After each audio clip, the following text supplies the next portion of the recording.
অনেকেই হয়তো মনে করছেন আওয়ামী লীগ ক্ষমতা থেকে চলে গেছে, আওয়ামী লীগ একেবারেই শেষ, তারা আর কখনোই ক্ষমতায় আসতে পারবে না। এই চিন্তাভাবনা যাদের মাথায় আছে, আমি বলবো যে তারা একেবারে বোকার স্বর্গে বাস করছেন। যদি আপনি একটু ব্রেন খাটিয়ে চিন্তা করেন, বাংলাদেশে শেখ হাসিনার পূর্বে কোনো দলই কিন্তু এক টার্ম অর্থাৎ ৫ বছরের বেশি ক্ষমতায় থাকতে পারেনি।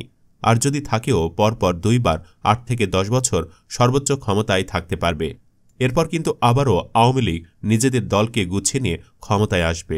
আর যখন আবারও আওয়ামী লীগ ক্ষমতায় আসবে, তখন কিন্তু বাংলাদেশের অনেক রাজনৈতিক শীর্ষস্থানীয় নেতাকর্মী থেকে শুরু করে ছাত্র আন্দোলনের সমন্বয়করা মহা বিপদে পড়ে যাবে।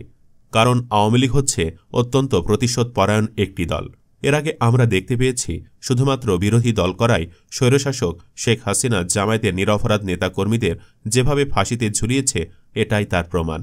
তেমনি আওয়ামী লীগ সরকার যখন আবারও ক্ষমতায় আসবে, তখন ৫ই আগস্টে হাসিনাকে পতনের মূল হোতা যে সকল নেতাকর্মী, উপদেষ্টা ও ছাত্র সমন্বয়ক রয়েছে, তাদেরকে ফাঁসির দড়িতে ঝুলাতেও পরোয়া করবে না হাসিনা সরকার।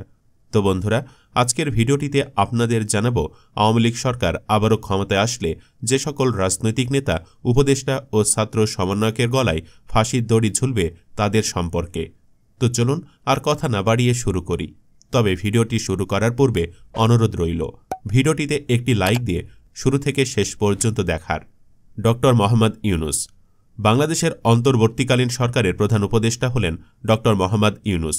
শেখ হাসিনার পতনের পর ছাত্র জনতা ও দেশের সকল মানুষের ঐক্যমতের ভিত্তিতে তাকে প্রধান উপদেষ্টা করে অন্তর্বর্তীকালীন সরকার গঠন করা হয়েছে।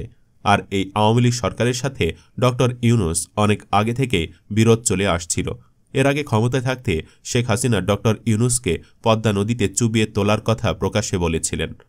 মরে যাতে না যায়, একটু পদ্মা নদীতে চুবনি দিয়ে সেতুতে তুলে দেওয়া উচিত। আর সব মিলে আওয়ামী লীগ আবারও ক্ষমতায় আসলে প্রথমেই ড. মোহাম্মদ ইউনূসের কঠিন শাস্তির ব্যবস্থা করবে। এমনকি তাকে ফাঁসির দড়িতেও ঝুলাতে পারে। তবে তাকে ফাঁসির দড়িতে ঝোলাতে চাইলে বহির্বিশ্বের বাধার সম্মুখীন হতে হবে আওয়ামী লীগ সরকারকে। আর এজন্য কম করে হলেও তাকে আজীবন কারাদণ্ডের সাজা দেবে। আসিফ মাহমুদ সজীব ভুঁইয়া। আসিফ মাহমুদ সজীব ভুঁইয়া হচ্ছেন একজন বাংলাদেশি আন্দোলনকর্মী, ছাত্রনেতা ও বর্তমান অন্তর্বর্তীকালীন সরকারের একজন উপদেষ্টা। এছাড়া তিনি বৈষম্য বিরোধী ছাত্র আন্দোলনের অন্যতম একজন সমন্বয়ক, যার মাধ্যমে তিনি কোটা সংস্কার আন্দোলন ও অসহযোগ আন্দোলনে নেতৃত্ব দিয়েছিলেন এবং শেখ হাসিনার পতন ঘটিয়েছিলেন। যে কারণে শেখ হাসিনা যদি আবারও বাংলাদেশের ক্ষমতায় আসে, তাহলে আসিফ মাহমুদও কঠিন বিপদে পড়বে। আর এর থেকে রক্ষা পেতে হলে তাকে হয় দেশ থেকে পালাতে হবে, না হলে আওয়ামী লীগ সরকারের প্রশাসন দ্বারা জেল জুলুমের শিকার হতে হবে। এমনকি সর্বশেষ ফাঁসির দড়িও ঝুলতে পারে তার গলায়। তবে এ সকল কিছু জেনেই কিন্তু আসিফ মাহমুদ হাসিনার বিরুদ্ধে মাঠে নেমেছে। নাহিদ ইসলাম। বাংলাদেশের অন্তর্বর্তীকালীন সরকারের আরেক উপদেষ্টা এবং কোটা বিরোধী ছাত্র আন্দোলনের অন্যতম সমন্বয়ক এই নাহিদ ইসলাম। আর এই নাহিদ ইসলামই প্রধানমন্ত্রী শেখ হাসিনার পদত্যাগের এক দফা দাবি ঘোষণা করেছিলেন এবং সফলও হয়েছিলেন। আর শেখ হাসিনা যদি আবারও ক্ষমতায় আসতে পারে, তাহলে এই নাহিদ ইসলামকেও ছাড় দিবে না, তাকেও কঠিন শাস্তির ব্যবস্থা করবে। এমনকি আওয়ামী লীগ সরকার তাকে ফাঁসির দড়িতে ঝোলাতেও পরোয়া করবে না। আসিফ নজরুল। ঢাকা বিশ্ববিদ্যালয়ের আইন বিভাগের অধ্যাপক এবং বর্তমান অন্তর্বর্তীকালীন সরকারের আইন বিচার ও সংসদ বিষয়ক মন্ত্রণালয়ের উপদেষ্টা হলেন আসিফ নজরুল। একজন শিক্ষক হিসেবে ছাত্রদের পাশে থেকে শেখ হাসিনাকে পতন ঘটিয়েছেন এই আসিফ নজরুল। যে কারণে আওয়ামী লীগের সকল নেতাকর্মী ও হাসিনা নিজেরও আসিফ নজরুলের প্রতি রয়েছে কঠিন আক্রোশ।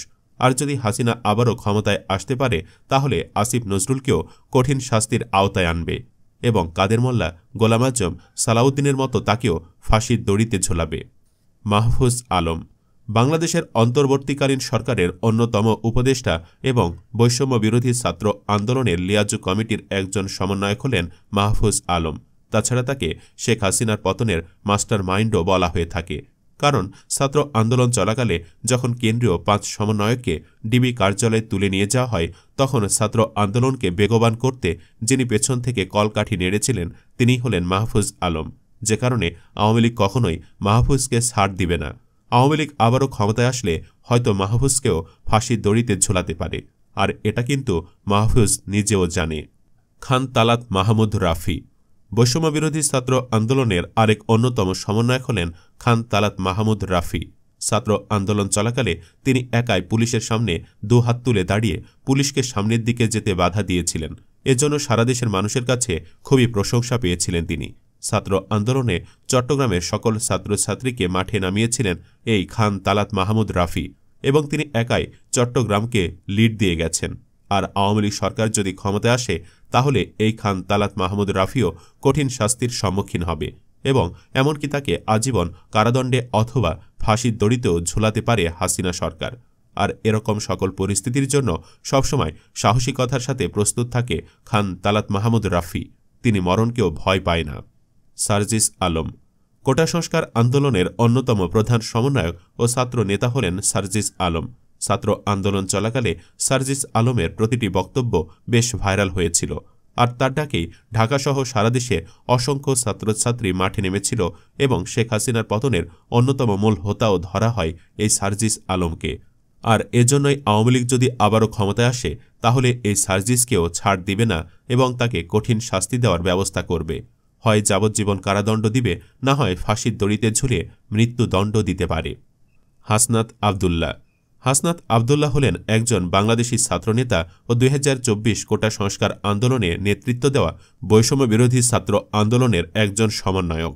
বর্তমানে বৈষম্যবিরোধী ছাত্র আন্দোলনের কেন্দ্র আহ্বায়ক কমিটির আহ্বায়ক হিসেবে দায়িত্ব পালন করছেন তিনি। মূলত যে কয়জন ছাত্রের নেতৃত্বে হাসিনার পতন হয়েছে তাদের মাঝে খুবই সাহসী একজন ছাত্রনেতা এই হাসনাত আবদুল্লাহ। তিনি অন্যায়ের বিরুদ্ধে আপোষহীনভাবে কথা বলতে কখনো ভয় পান না। হাসিনা যদি আবার ক্ষমতায় আসে তাহলে হাসনাত আবদুল্লাহ কঠিন বিপদে পড়বে। এটা কিন্তু হাসনাত নিজেও বলে থাকে যে বিপ্লবী নেতা কারা। আওয়ামী লীগ ক্ষমতায় আসলে যাদের গলায় ফাঁসির দড়ি ঝুলবে তারাই বিপ্লবী। আর এটা কিন্তু হাসনাত ঠিকই জানে যে আওয়ামী লীগ ক্ষমতায় আসলে তাকে কঠিন শাস্তির সম্মুখীন হতে হবে। মেজর ডালিম বাংলাদেশ সেনাবাহিনীর একজন প্রাক্তন সামরিক কর্মকর্তা এবং মুক্তিযুদ্ধে বীর উত্তম পুরস্কারপ্রাপ্ত বীর যোদ্ধা হলেন মেজর ডালিম। 1975 সালে 15 আগস্ট বাংলাদেশের তৎকালীন রাষ্ট্রপতি শেখ মুজিবুর রহমানকে সপরিবারে হত্যার সাথে তিনি জড়িত ছিলেন, যে কারণে শেখ হাসিনা ক্ষমতায় থাকাকালে মেজর ডালিমকে নিজ হাতে শাস্তি দিতে হন্যে হয়ে খুঁজেছে, কিন্তু পায়নি। কারণ মেজর ডালিম এতদিন আত্মগোপনে ছিলেন। গত কিছুদিন আগে মেজর ডালিমকে প্রবাসী সাংবাদিক ইলিয়াস হোসাইনের ইউটিউব চ্যানেলে একটি লাইভ সাক্ষাৎকারে দেখা যায়। আর হাসিনা সরকার যদি আবারও ক্ষমতায় আসতে পারে তাহলে মেজর ডালিমের কঠিন শাস্তির ব্যবস্থা করবে এবং সর্বশেষ ডালিমকে ফাঁসির দড়িতে ঝুলিয়ে তার বাবা ও তার পরিবারের স্বজনদের হত্যার বিচার করবে। শফিকুর রহমান বাংলাদেশের অন্যতম জনপ্রিয় রাজনৈতিক দল জামায়াতে ইসলামীর আমির হলেন শফিকুর রহমান। আর শফিকুর রহমানের জনপ্রিয়তা সারা দেশ জুড়ে রয়েছে। শেখ হাসিনাকে পতনের জন্য জামায়াতের অঙ্গ সংগঠন ছাত্র শিবিরের ভূমিকা অনস্বীকার্য। তাছাড়া আওয়ামী লীগ কিন্তু জামায়াত ইসলামীকে একদমই দেখতে পারে না। এছাড়া শেখ হাসিনা পতনের পেছনে জামায়াতের বড় হাত রয়েছে। আর এজন্যই আওয়ামী লীগ সরকার যদি আবারও ক্ষমতায় আসে তাহলে শফিকুর রহমানও ফেঁসে যাবেন। তাকে দাঁড় করানো হবে কঠিন শাস্তির মুখোমুখি এবং যাবজ্জীবন কারাদণ্ডে দণ্ডিত করবে। এমনকি জামায়াতের আগে নিরপরাধ আমিরদের যেভাবে ফাঁসির দড়িতে ঝুলিয়েছে হাসিনা, তেমনিভাবে শফিকুর রহমানকেও ফাঁসির দড়িতে ঝোলাতেও পরোয়া করবে না আওয়ামী সরকার। তবে বন্ধুরা, আওয়ামী লীগ আবারও ক্ষমতায় আসুক এটা আমরা কখনোই চাই না। আর যদি কখনো আওয়ামী লীগ ক্ষমতায় আসে তাহলে ভিডিওটিতে যাদের নাম উল্লেখ করা হয়েছে তারা সত্যিই বিপদে পড়বে, পাশাপাশি বিএনপির কিছু নেতাকর্মীও বিপদে পড়বে। তো প্রিয় দর্শক, আপনারা কে কে চান আওয়ামী লীগ আবারও ক্ষমতায় আসুক এবং কে কে আওয়ামী লীগ সরকার চান না কমেন্টে লিখে জানান। ভিডিওটি ভালো লাগলে শেয়ার করুন এবং চ্যানেলটিতে নতুন হয়ে থাকলে সাবস্ক্রাইব করে বেল আইকনটি বাজিয়ে রাখুন। ধন্যবাদ।